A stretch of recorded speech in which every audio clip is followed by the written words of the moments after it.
تفسیر صافی، تالیف مفسر محمد بن مرتضی المعروف ملا فیض کاشانی، ترجمہ و تلخیص مولانا سید تلمیذ حسنین رضوی، شائع کردہ ادارہ نشر دانش نیو جرسی امریکہ۔ سورہ واقعہ مکی سورہ ہے۔ ابن عباس اور قتادہ کا کہنا ہے اس کی ایک آیت مدینے میں نازل ہوئی۔ وَتَجْعَلُونَ رِزْقَكُمْ أَنَّكُمْ تُكَذِّبُونَ۔ اس سورت میں آیتوں کی تعداد 96 ہے۔ بسم اللہ الرحمن الرحیم، اللہ کے نام سے جو بڑا مہربان نہایت مشفق ہے۔ ترجمہ: جب قیامت برپا ہوگی اس کے واقع ہونے میں کوئی جھوٹ نہیں، کسی کو پست کرے گی اور کسی کو بلند۔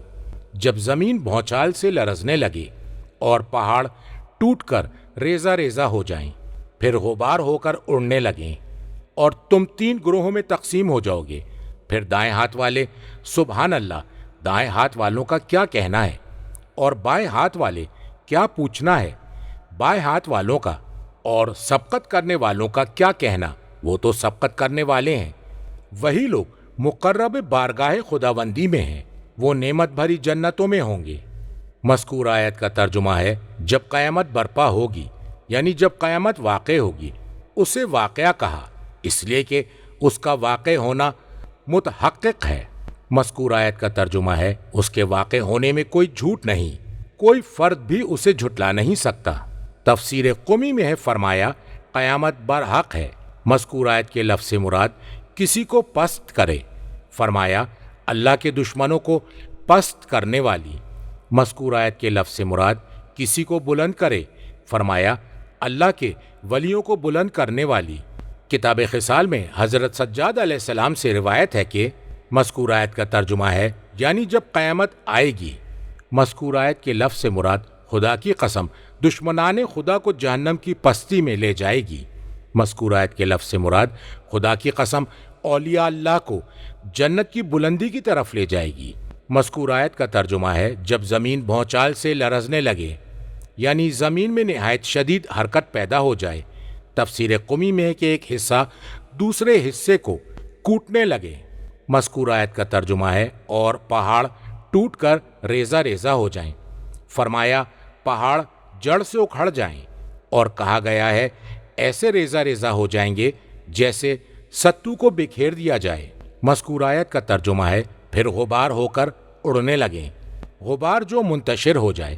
تفسیر قمی میں ہے فرمایا مذکور آیت کے لفظ سے مراد وہ غبار جو سورج کی روشنی میں روشن دان میں داخل ہوتا ہے۔ مذکور آیت کا ترجمہ ہے اور تم 3 گروہوں میں تقسیم ہو جاؤ گے، فرمایا قیامت کے دن ایسا ہوگا۔ مذکور آیت کا ترجمہ ہے پھر دائیں ہاتھ والے سبحان اللہ، دائیں ہاتھ والوں کا کیا کہنا، فرمایا اور وہ مومنین ہیں، پیروی اور اتباع کرنے والے افراد جو حساب کے لیے کھڑے ہوں گے۔ مذکور آیت کا ترجمہ ہے اور بائیں ہاتھ والے کیا پوچھنا بائیں ہاتھ والوں کا۔ مذکور آیت کا ترجمہ ہے اور سبقت کرنے والوں کا کیا کہنا، وہ تو سبقت کرنے والے ہیں، فرمایا جو لوگ بغیر حساب کے جنت کی جانب بڑھیں گے۔ مذکور آیت کا ترجمہ ہے وہی لوگ مقرب بارگاہ خداوندی میں ہیں۔ مذکور آیت کا ترجمہ ہے وہ نعمت بھری جنتوں میں ہوں گے۔ کتاب کافی میں امام صادق علیہ السلام سے مروی ہے اللہ تبارک و تعالیٰ نے مخلوقات کو 3 اقسام میں خلق فرمایا ہے، اور وہ اللہ تعالیٰ کا قول ہے وَكُنْتُمْ أَزْوَاجًا ثَلَاثَةً، فرمایا السابقون، وہ رسول اللہ صلی اللہ علیہ وآلہ وسلم اور اللہ کی مخلوقات میں سے مخصوص لوگ ہیں۔ اللہ تعالیٰ نے ان میں 5 ارواح رکھ دی ہیں، اور روح القدس جبرائیل علیہ السلام کے ذریعے ان کی تائید کی ہے۔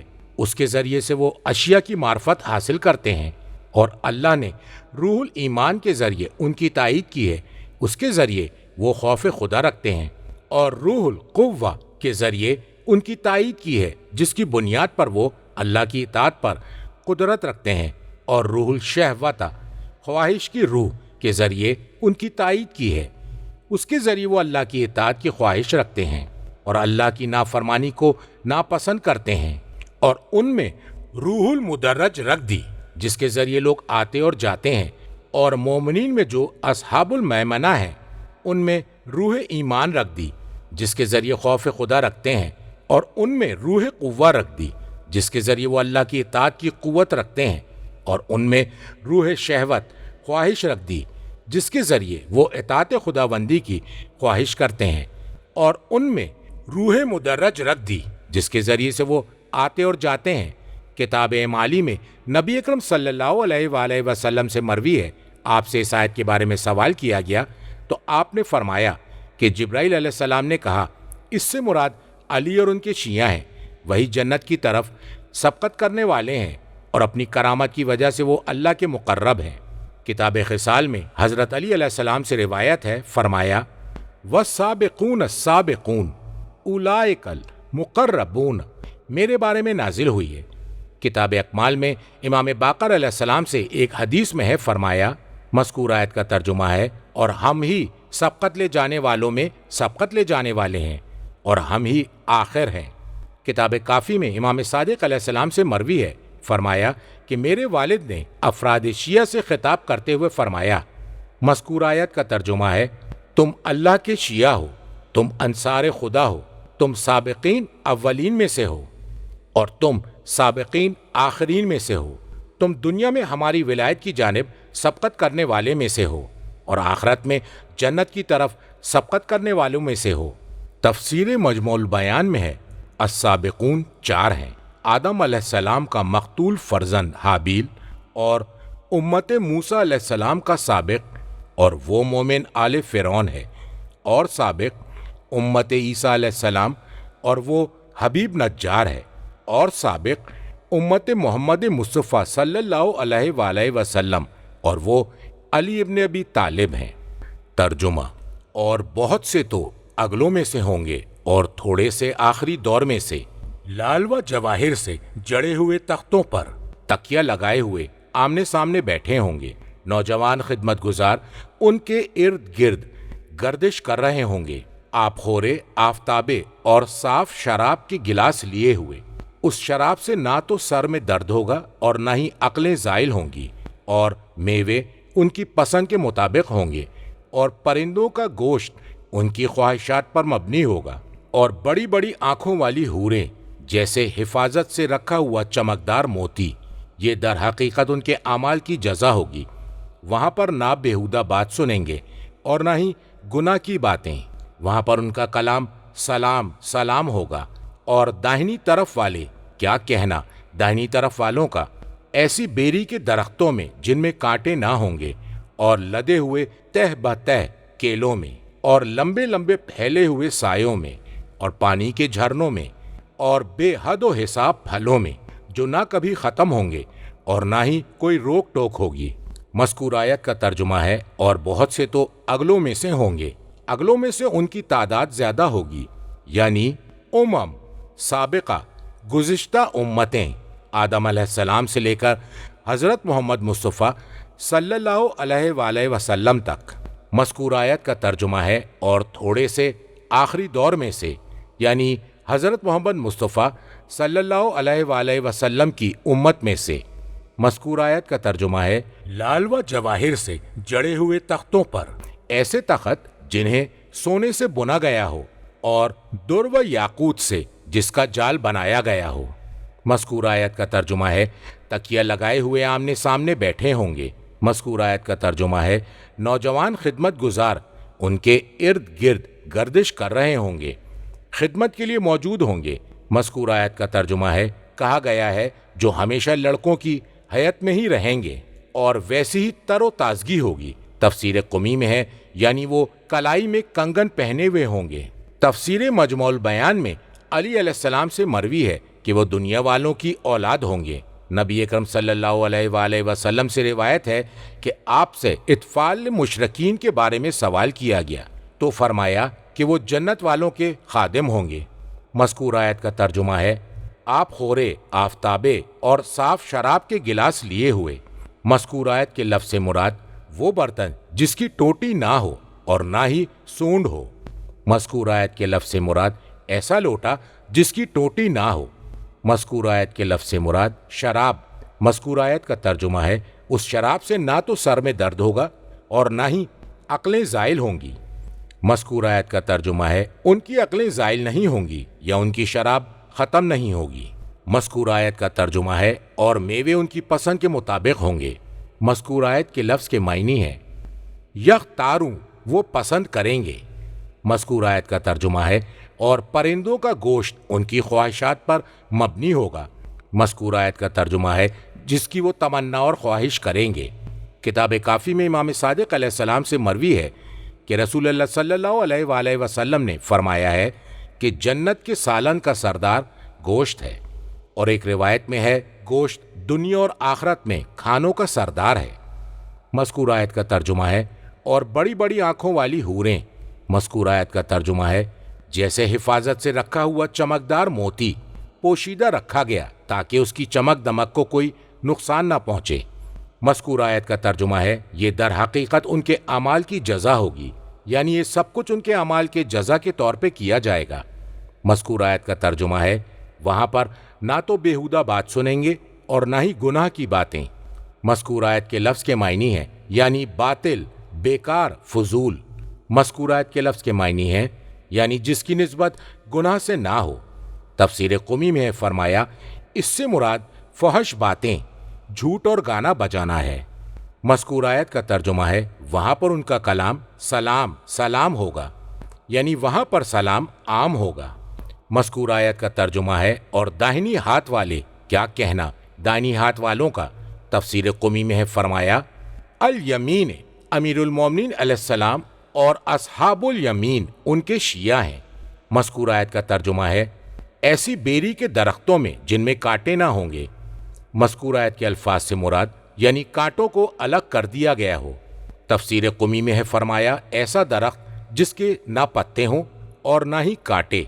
مذکور آیت کا ترجمہ ہے اور لدے ہوئے تہ بتہ کیلوں میں، کیلے کا درخت یا میٹھے بیروں والا درخت نزد، ایسا درخت جس کا پھل نیچے سے اوپر کی طرف جاتا ہے۔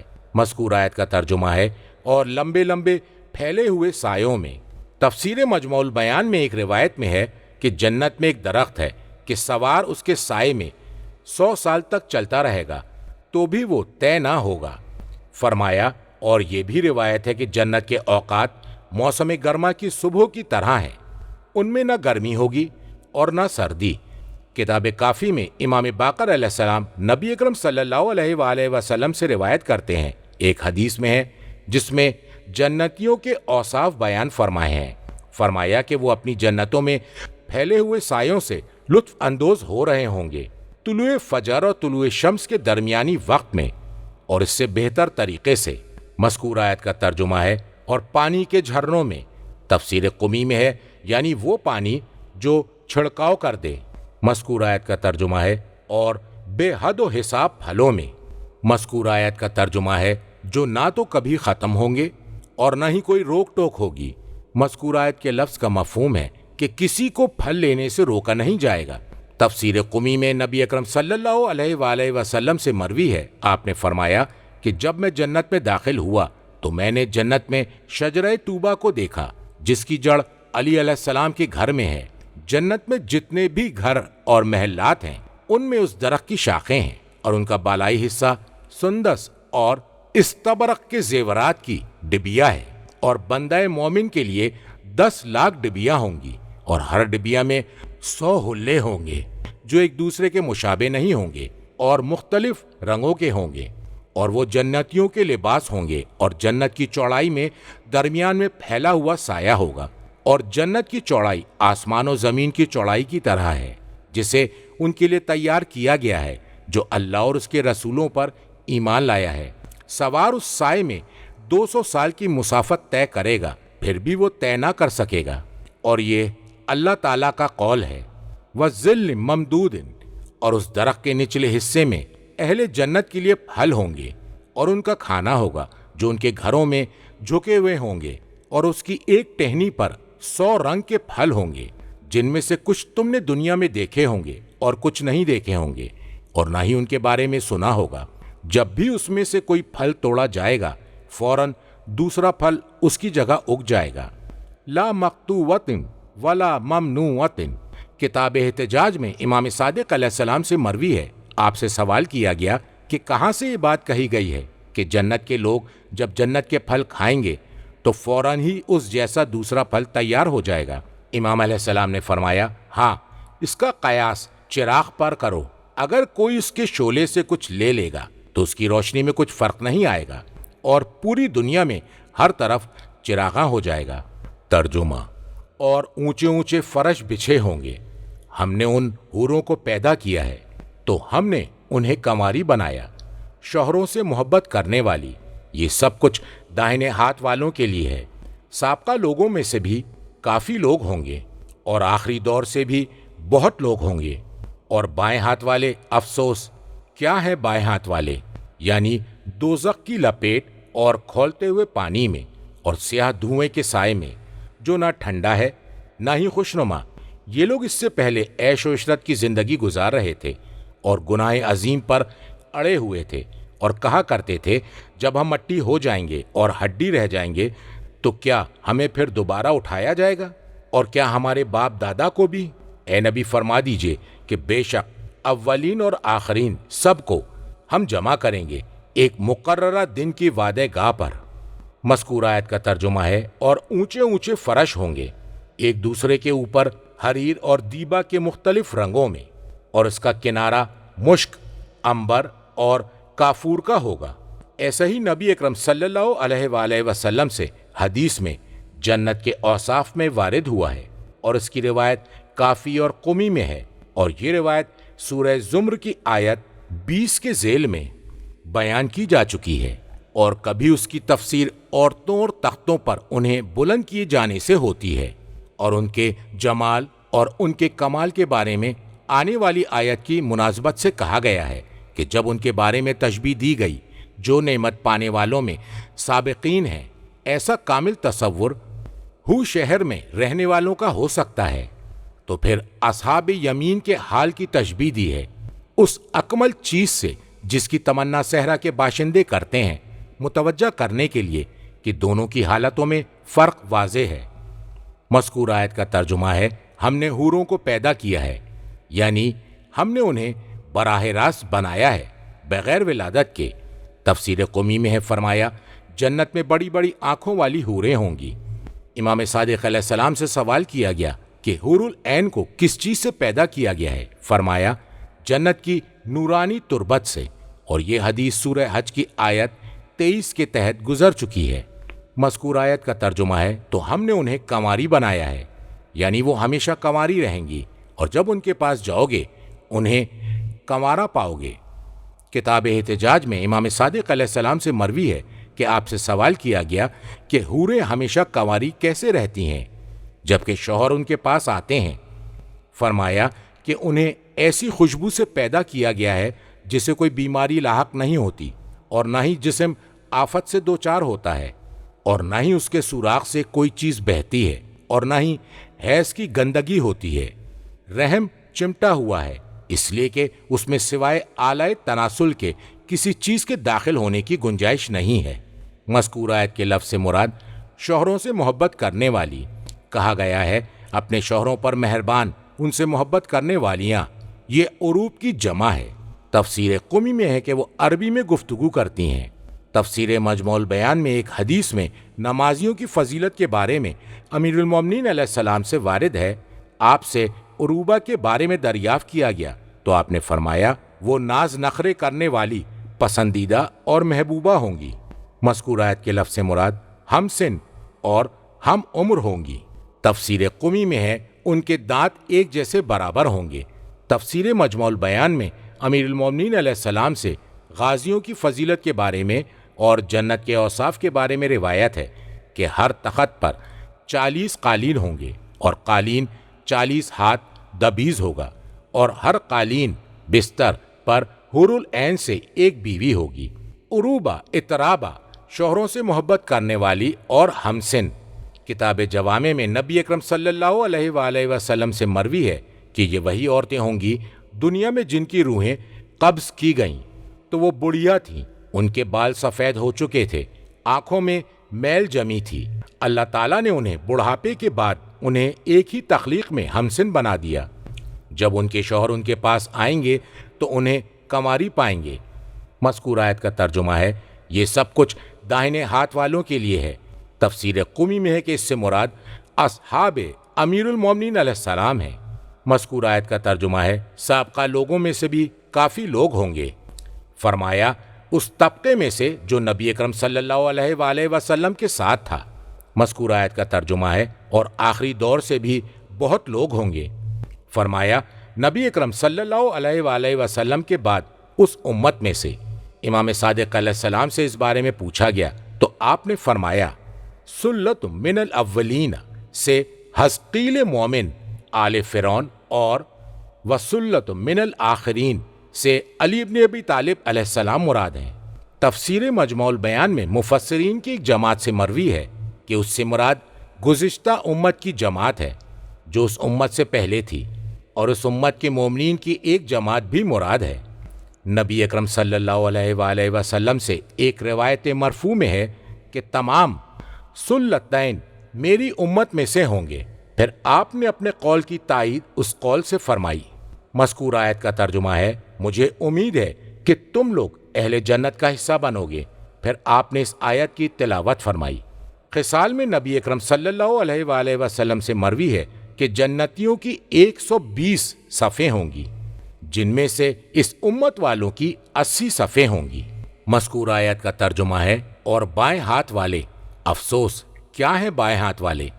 مذکور آیت کا ترجمہ ہے دوزخ کی لپیٹ اور کھولتے ہوئے پانی میں۔ مذکور آیت کے لفظ سے مراد آگ کی گرمی، تپش جو مسامات میں گھس جائے۔ مذکور آیت کے لفظ سے مراد گرم کھولتا ہوا پانی۔ مذکور آیت کا ترجمہ ہے اور سیاہ دھوئیں کے سائے میں۔ مذکور آیت کے لفظ سے مراد سیاہ دھواں۔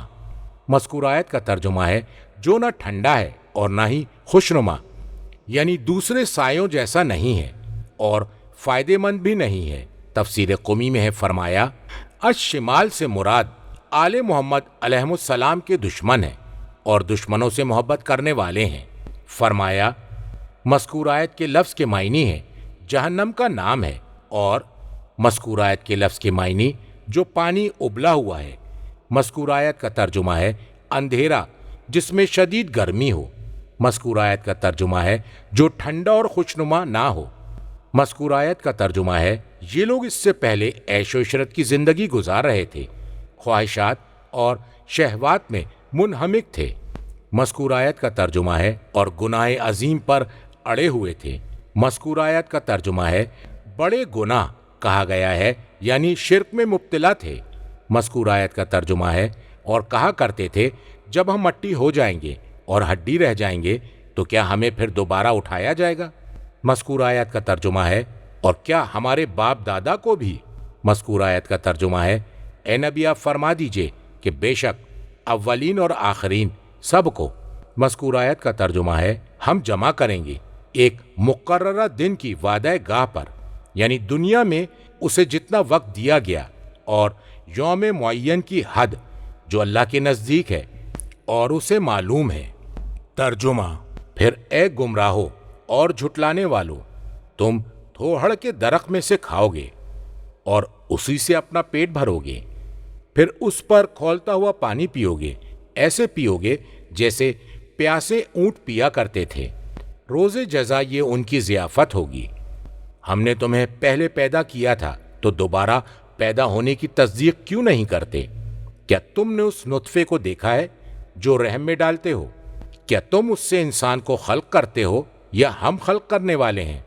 ہم نے موت کو تمہارے لیے مقدر کر دیا ہے، اور ہم اس بات سے عاجز نہیں ہیں کہ تمہاری جگہ تمہارے جیسے لوگ لے آئیں اور تمہیں ایسے جہاں میں پیدا کر دیں جسے تم نہیں جانتے، اور تم تو پہلی خلقت کو جانتے ہو، پھر اس میں غور کیوں نہیں کرتے؟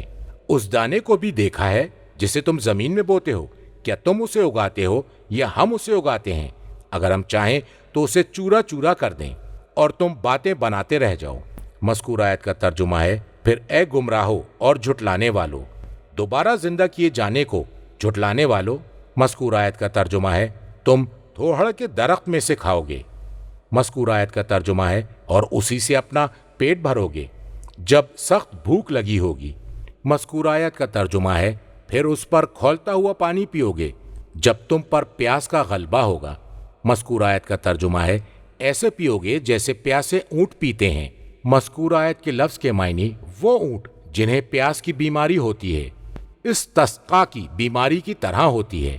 یہ اہیم اور حیما کی جمع ہے یا اس سے مراد ریت ہے، اور یہ لفظ حیام بالفتح ہے اور ایسی ریت جو ٹھہرے نہیں۔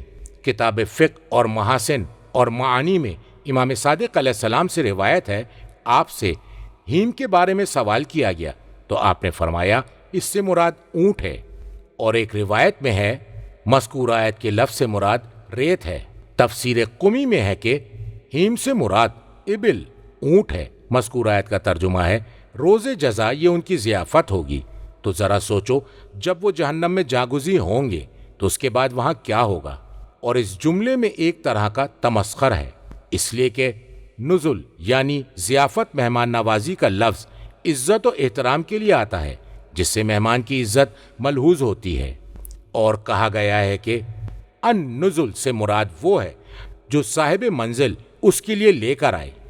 تفسیر قمی میں فرمایا یہ ان کا ثواب ہے مجازات کے دن۔ مذکور آیت کا ترجمہ ہے ہم نے ہی تمہیں پیدا کیا تھا تو دوبارہ پیدا ہونے کی تصدیق کیوں نہیں کرتے، خلق کی یا دوبارہ زندہ کیے جانے کی۔ مذکور آیت کا ترجمہ ہے کیا تم نے اس نطفے کو دیکھا ہے جو تم رحم میں ڈالتے ہو۔ مذکور آیت کا ترجمہ ہے کیا تم نے اسے پیدا کیا ہے یا ہم اس کے خالق ہیں، کیا تم نے اسے مکمل بشر بنایا ہے۔ مذکور آیت کا ترجمہ ہے ہم نے موت کو تمہارے لیے مقرر کر دیا ہے اور ہم اس بات سے عاجز نہیں ہیں، ہم نے اسے تمہارے لیے تقسیم کر دیا ہے اور ہر ایک کی موت کا وقت معین کر دیا ہے۔ مذکور آیت کے لفظ کے مراد ہمیں کوئی مغلوب نہیں کر سکتا۔ مذکور آیت کا ترجمہ ہے کہ ہم تمہاری جگہ تمہارے جیسے لوگ لے آئیں اور تمہیں ایسے جہان میں پیدا کر دیں جسے تم نہیں جانتے۔ ہم تمہارے جیسے لوگوں سے تمہیں تبدیل کر دیں اور تمہارے بدلے میں دوسری مخلوق لے آئیں اور ایسے جہان میں جس کے بارے میں تمہیں کچھ علم نہیں۔ مذکور آیت کا ترجمہ ہے اور تم تو پہلی خلقت کو جانتے ہو، پھر اس میں غور کیوں نہیں کرتے کہ جو پہلی خلقت پر قدرت رکھتا ہے وہ دوسری تخلیق بھی کر سکتا ہے۔ کتاب کافی میں امام سجاد علیہ السلام سے مروی ہے، تعجب بالائے تعجب ہے اس شخص کے لیے جو دوسری تخلیق کا انکار کرتا ہے جبکہ وہ پہلی تخلیق کو دیکھ رہا ہے۔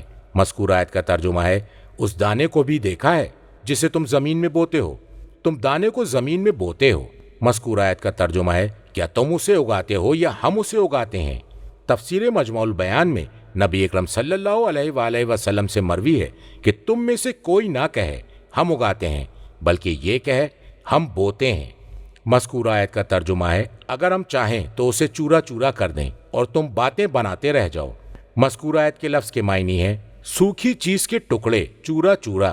مذکور آیت کے لفظ کے معنی ہے تم از راہ تعجب اور از روئے ندامت باتیں کرتے رہ جاؤ کہ تم نے اس کھیتی میں خرچ کیا تھا۔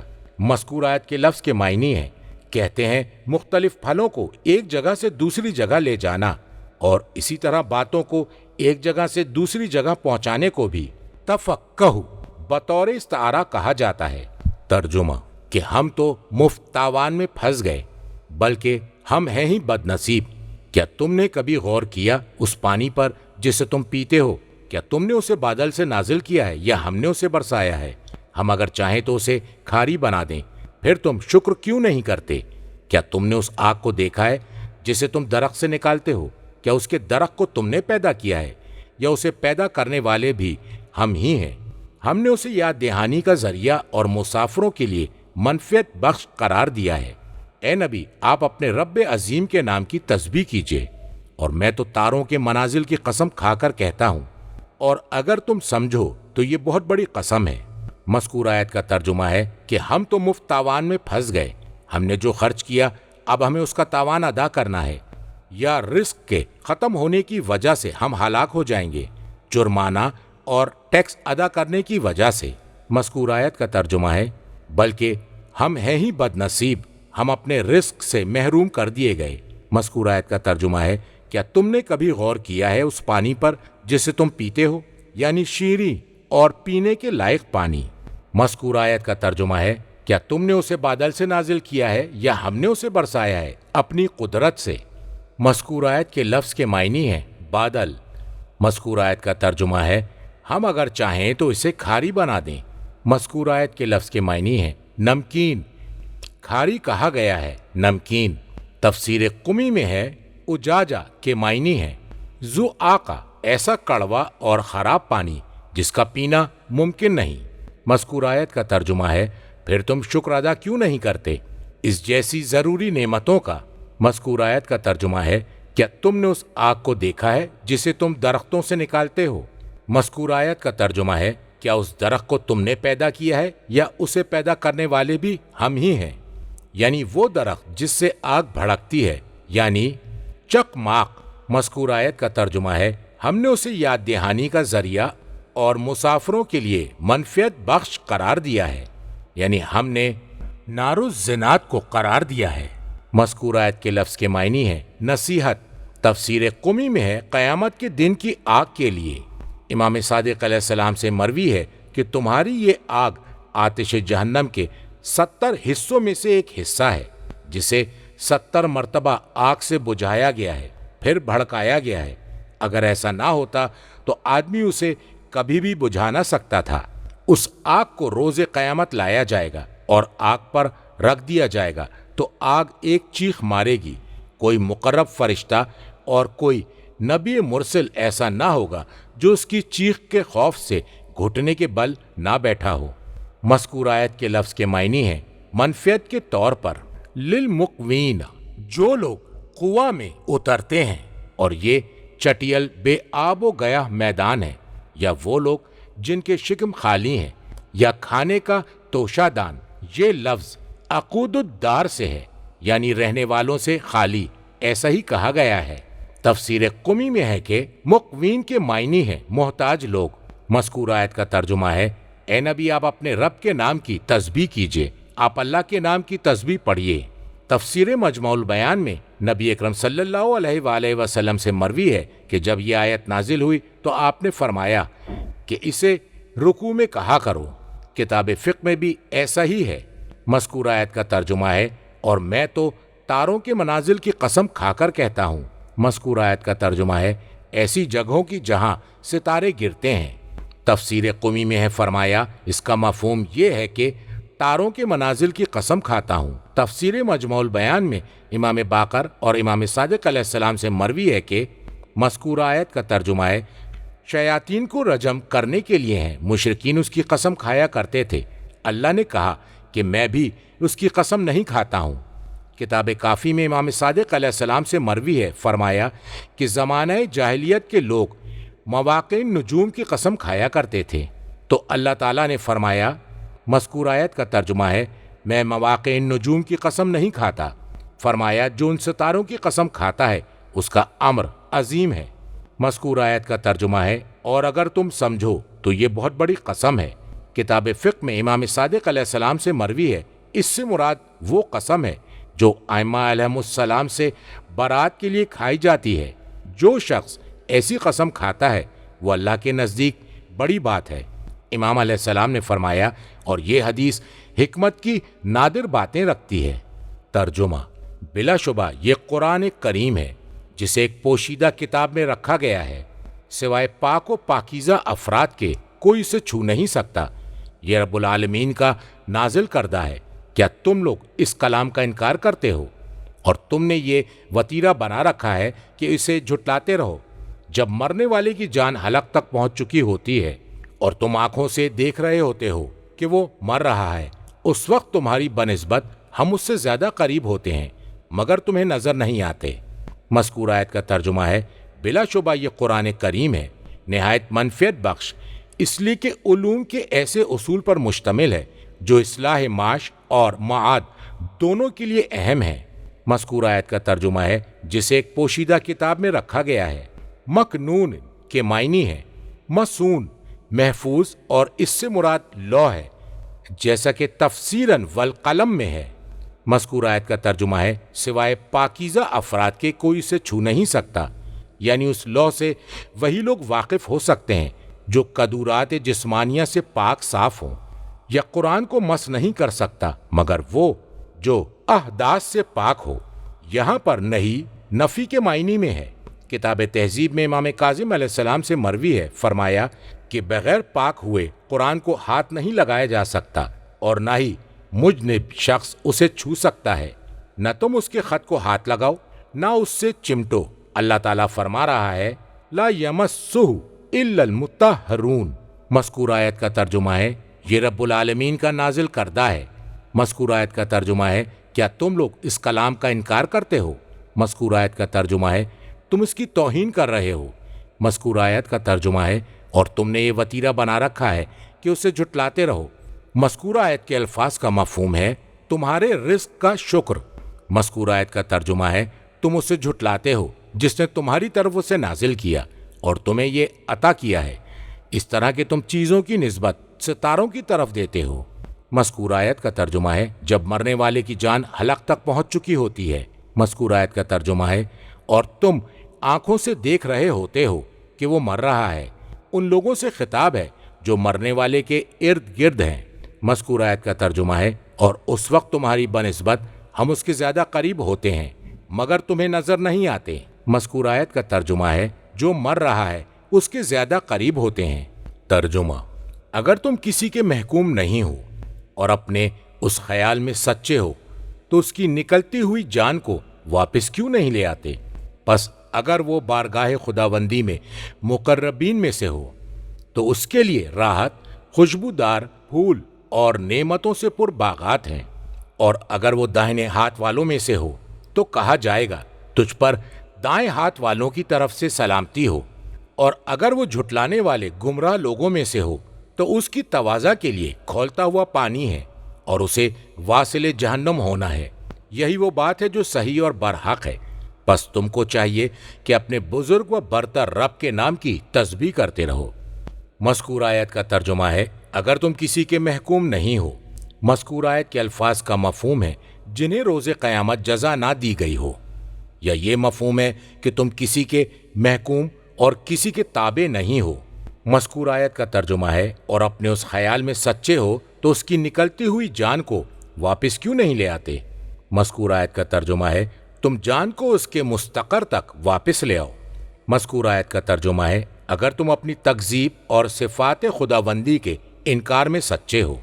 مفہوم یہ ہے کہ اگر تم کسی کے مملوک و محکوم نہیں ہو، جیسا کہ تمہارا افعال خدا اور اس کی آیات کا انکار کرنا بتلا رہا ہے، اے کاش جب ارواح حلق تک پہنچ گئی ہوں تو اس کے بعد تم اسے ابدان تک پہنچا سکتے۔ کتاب کافی میں امام صادق علیہ السلام سے اس آیت کے ذیل میں مروی ہے، فرمایا کہ جب جان حلق تک پہنچ جاتی ہے تو اسے جنت میں اس کا مقام دکھلا دیا جاتا ہے، تو وہ کہتا ہے مجھے دنیا میں واپس لے چلو تاکہ میں جو کچھ دیکھ رہا ہوں اس سے اپنے گھر والوں کو مطلع کر دوں۔ تو اس سے کہا جائے گا اب اس کی کوئی سبیل نہیں ہے۔ مذکور آیت کا ترجمہ ہے پس اگر وہ بارگاہ خداوندی میں مقربین میں سے ہو، یعنی وفات پانے کا تعلق سابقین کے گروہ سے ہو۔ مذکور آیت کا ترجمہ ہے تو اس کے لیے راحت، خوشبودار پھول اور نعمتوں سے پر باغات ہوں گے۔ مذکور آیت کے لفظ کے معنی ہے اس کے لیے استراحت، اور اس کی تفسیر رحمت اور دائمی زندگی سے کی گئی ہے۔ مذکور آیت کے لفظ کے معنی ہے اور پاکیزہ رزق۔ مذکور آیت کے لفظ کے معنی ہے نعمتوں والی جنت۔ امالی اور قمی میں امام صادق علیہ السلام سے مروی ہے کہ فرمایا مذکور آیت کے الفاظ کے معنی ہے استراحت اور پاکیزہ رزق قبر میں، اور مذکورہ الفاظ کے معنی ہے آخرت میں ہوگا۔ مذکور آیت کا ترجمہ ہے اور اگر وہ داہنے ہاتھ والوں میں سے ہو۔ مذکور آیت کا ترجمہ ہے تو اس پر داہنے ہاتھ والوں کی طرف سے سلام، یعنی اے صاحب یمین تمہارے بھائیوں کی طرف سے تم پر سلامتی ہو، ایسا ہی کہا گیا ہے۔ تفسیر قمی میں ہے یعنی وہ جو اصحاب امیر المومنین علیہ السلام سے ہو تو اے محمد آپ پر سلام ہو اصحاب یمین کی جانب سے کہ انہیں معذب نہ کیا جائے۔ کتاب کافی میں امام صادق علیہ السلام سے مروی ہے کہ رسول اللہ صلی اللہ علیہ وآلہ وسلم نے حضرت علی علیہ السلام سے فرمایا کہ اے علی وہ تمہارے شیعہ ہیں۔ مذکور آیت کا ترجمہ ہے اور اگر وہ جھٹلانے والے گمراہ لوگوں میں سے ہو، یعنی اصحاب شمال میں سے، اور ان کے اوصاف سے ان کا ذکر کیا، اس کے بارے میں زجر و توبیخ کرتے ہوئے، اور اس کی نشاندہی کے لیے کہ جو ان سے وعدہ کیا گیا تھا وہ ان کے لیے واجب اور لازم قرار دیا ہے۔ کتاب کافی میں امام باقر علیہ السلام سے مروی ہے، ایک حدیث میں آیا ہے کہ وہ لوگ مشرکین ہیں۔ تفسیر قمی میں ہے کہ وہ آل محمد علیہ السلام کے دشمن ہیں۔ مذکور آیت کا ترجمہ ہے تو اس کی تواضع کے لیے کھولتا ہوا پانی ہے۔ مذکور آیت کا ترجمہ ہے اور اسے واصل جہنم ہونا ہے۔ کتاب مالی اور قمی میں امام صادق علیہ السلام سے ہے، مذکور آیت کا ترجمہ ہے اس کی تواضع کے لیے کھولتا ہوا پانی اس کی قبر میں۔ مذکور آیت کا ترجمہ ہے اور اسے واصل جہنم ہونا ہے، یہ آخرت میں ہے۔ مذکور آیت کا ترجمہ ہے یہی وہ بات ہے جو صحیح اور برحق ہے۔ سورہ میں جس کا ذکر کیا گیا ہے یہ مختلف گروہوں کے بارے میں ہے۔ مذکور آیت کا ترجمہ ہے وہ یقینی خبر ہے۔ مذکور آیت کا ترجمہ ہے پس تم کو چاہیے کہ اپنے بزرگ و برتر رب کے نام کی تسبیح کرتے رہو، یعنی تنزیہ بیان کرو، اس کے نام کو بیان کر کے جو اس کی شایان شان ہو۔ کتاب ثواب الاعمال میں امام باقر علیہ السلام سے مروی ہے، جو بھی سونے سے پہلے ہر رات سورہ واقعہ کی تلاوت کرے گا تو جب وہ اللہ سے ملے گا تو اس کا چہرہ 14ویں رات کے چاند کی طرح روشن ہوگا۔ مجموع البیان میں نبی اکرم صلی اللہ علیہ وآلہ وسلم سے مروی ہے، جو بھی یہ سورہ پڑھے گا تو اسے فقر و فاقہ ہرگز قریب نہیں آئے گا۔